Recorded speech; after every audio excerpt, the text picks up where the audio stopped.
స్నానం చేసి వంటింట్లోకి వెళ్ళి వంట చేయాలా, స్నానం చేయకుండా కూడా వెళ్ళి వంట చేయవచ్చా? ఎందుకంటే చాలా మంది ఈ మధ్యన స్నానం చేసిన తర్వాత మాత్రమే వంట చేయాలి అని చెప్తున్నారు. కానీ మాకు కుదరడం లేదు.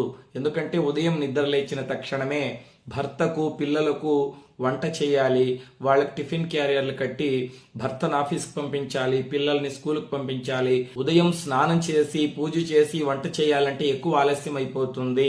స్నానం చేయకుండా వంట చేయవచ్చా చేయకూడదా, దీని గురించి ఒకసారి వివరించండి అని అడిగారు. అదే విధంగా ఇంకొంతమంది స్త్రీలు, గురువు గారు మాకు పూజ గది లేదు, వంటింట్లోనే మేము దేవుడి ఫోటోని విగ్రహాల్ని పెట్టి పూజ చేసుకుంటూ ఉన్నాము, వంటింట్లో మాంసాహారం వండవచ్చా?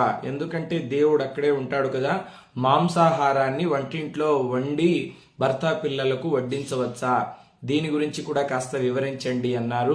అదే విధంగా ఉదయం మనం వంటింట్లోకి వెళ్ళగానే ముందుగా ఏ వస్తువుని తాకినట్లయితే ఆ రోజంతా మనకు చాలా శుభప్రదంగా ఉంటుంది, మహాలక్ష్మీదేవి యొక్క అనుగ్రహం కలుగుతుంది అనేటువంటి విషయాన్ని కూడా తెలుసుకుందాం. చాలా మంది ఈ మధ్యన మేము ఎక్కువ ఆర్థిక సమస్యలతో ఇబ్బంది పడుతున్నాం, అసలు ఇల్లు గడవడం లేదు, ఒక్కొక్కసారి ఎందుకు ఈ బ్రతుకు అనిపిస్తూ ఉంటుంది, అప్పులు ఎక్కువైపోయాయి, ఇంట్లో అస్సలు డబ్బు నిలవడం లేదు, మేము ఏం చేయాలి అని కూడా కొంతమంది అడుగుతున్నారు. ఇంకా కొన్ని ముఖ్యమైనటువంటి ప్రశ్నలకు ఈ వీడియోలో మనము స్పష్టమైనటువంటి సమాధానాలని తెలుసుకుందాం.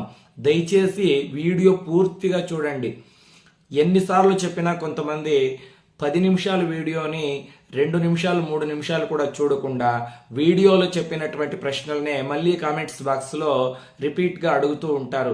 ఒక్కొక్కసారి సమాధానాలు చెప్పడానికి విసుగొస్తూ ఉంటుందండి. వీడియోలో చెప్పినటువంటి విషయాలనే మళ్ళీ కామెంట్స్ బాక్స్లో అడుగుతూ ఉంటారు, వీడియోని పూర్తిగా చూడకుండా. అలా మీరు కామెంట్లు పెట్టినట్లయితే కూడా సమాధానాలు చెప్పబడవు, దీన్ని గుర్తుపెట్టుకోండి. ఇక అసలైన విషయానికి వస్తే, స్త్రీలు ఉదయం నిద్రలేచిన తక్షణమే మొదటిగా చేయవలసినటువంటి పని ఏమిటంటే, ఇంతకు ముందే మీకు చెప్పాను, మన 2 అరచేతులు చూసుకోవాలి. మీకు ఒక శ్లోకం నేర్పించాను కదా, కరాగ్రే వసతే లక్ష్మీ కరమధ్యే సరస్వతే కరమూలే స్థితే గౌరీ ప్రభాతే కరదర్శనం. చక్కగా అరచేతిలో చూసుకోండి. ఆ తర్వాత స్త్రీలు మీ మాంగళ్యాన్ని తీసుకొని 2 కళ్లకు తాకించి నమస్కరించండి.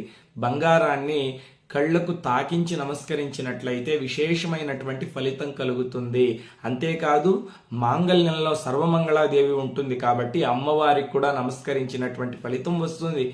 ఆ తర్వాత భూదేవికి నమస్కారం చేసుకొని స్త్రీలు వంటింట్లోకి వెళ్ళేటప్పుడు